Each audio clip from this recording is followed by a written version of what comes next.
Hello everyone, this is Dr. Greg and finally back to my series of videos on general health and back pain and immune system and all that kind of stuff. What I'd like to continue on is I was talking about how chiropractic, and particularly chiropractic manipulative therapy, is superior to helping low back pain. Now, I never told you why that is the case. I just told you that there is research that proves or not doesn't necessarily prove it, but confirms that low back pain is best treated by chiropractic, at least in the first 2 weeks of experiencing it, and that you're better to go to a chiropractor than going to anyone else initially to resolve this. That's what standard of care, research has shown that standard of care for low back pain should be chiropractic therapies. And if it doesn't work within a couple of weeks, then you need to go to do some other things. So, but why is that the case? So one of the things that is very sort of confusing about low back pain is where is it coming from? Why do we even get low back pain? What's it all about? They did a lot of research into this, and they found that the excuse that low back pain is because of arthritis, well, they took 100 people, they took x-rays of 100 people, and some had back pain and some didn't. And they found that the individuals that had no back pain and never had a history of back pain had as much arthritis as those that had back pain.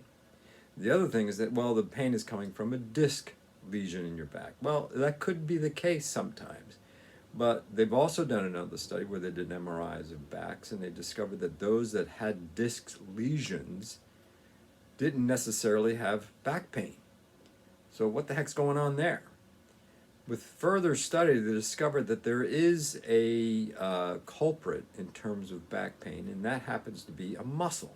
And it happens to be a muscle even smaller than my pinky, and it's found in your spine, and there are hundreds and thousands, not thousands, but hundreds of them that go along your spine, and they're called the multifidus muscles. Multifidus muscles are one of the most important stabilizing muscles in our spine, or that stabilizes our spine. When you talk of core strength, everyone thinks it's your stomach. Well, actually, it's your multifidi muscles that are most important in terms of developing and maintaining core strength. Now what they've discovered is that pain actually comes from a dysfunction of these multifidi muscles. When you're in pain for a period of time with your low back, it's actually the multifidi muscles shrink in size. They get weaker. That is the only consistency they see amongst groups of people, that if they have back pain, their multifidus muscles are weaker and actually less robust. And those that have no low back pain, their multifidi muscles respond well and are stronger. That's the only consistent finding they find across people with back pain and low back pain. Now, why does chiropractic work then? Well, there's something in our muscles called Golgi tendon organs and stretch receptors. When a chiropractor does a manipulation on your back, whatever that may be, with an activator, if you know what I'm talking about, or with a side posture adjustment, you're actually stretching these stretch receptors in these muscles, which excites certain parts of your brain, which then send information back to that muscle to keep it healthy. Kind of weird. It's all about excitation, all about stretching, all about making sure that muscle is strong. And the only way that muscle can be exercised is through core strengthening exercises, such as holding exercises like planks or bridges, because the muscle is a holding muscle. The muscle is a stabilizer muscle. It's not a motion muscle. So doing motion exercises does not necessarily strengthen core. Stabilizing muscles strengthen core, like planks, like bridges, like I said. Now, this group of multifidi muscles, why is low back pain so prevalent in the United States and in the Western world, is because we actually sit too much. Studies have been done to show that the part of the brain that actually runs your multifidi muscles and they run it subconsciously, so you can't contract your multifidi muscles by thinking about it. It has to be run subconsciously.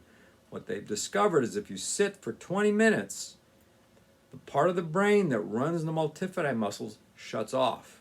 It doesn't work anymore. And the multifidi muscles don't work anymore. So what happens logically to a muscle that's not used? If I don't use my arm muscle, what happens to it? It gets weaker. So they're thinking, the most recent research is thinking that low back pain is because multifidi muscles have become weak because we sit too much as a society. Something to think about. So there you go. Multifidi muscles are the great stabilizers of our spine. Multifidi muscles may actually be causing the back pain, weakened ones. It's the only consistent thing amongst groups of people that with back pain and without back pain show with back pain, weakened multifidi muscles, without back pain, strong multifidi muscles. The brain shuts off, which runs the multifidi muscles when we sit for more than 20 minutes. And once you have weak multifidi muscles, they're not stabilizing your spine anymore. So activities that challenge your spine will be dangerous to perform and potentially harm you. That's what is going on right now in terms of research. It's pretty straightforward and simple. It makes a lot of sense.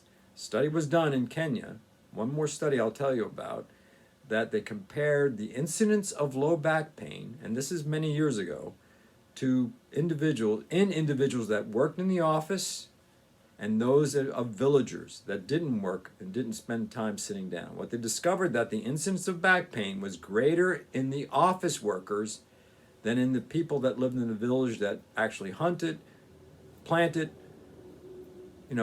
herded cattle and all that kind of stuff. And you would think that there would be individuals that would injure themselves more, but it's actually the inactivity which harms us, not the activity. This is Dr. Greg, changing the way we look at health.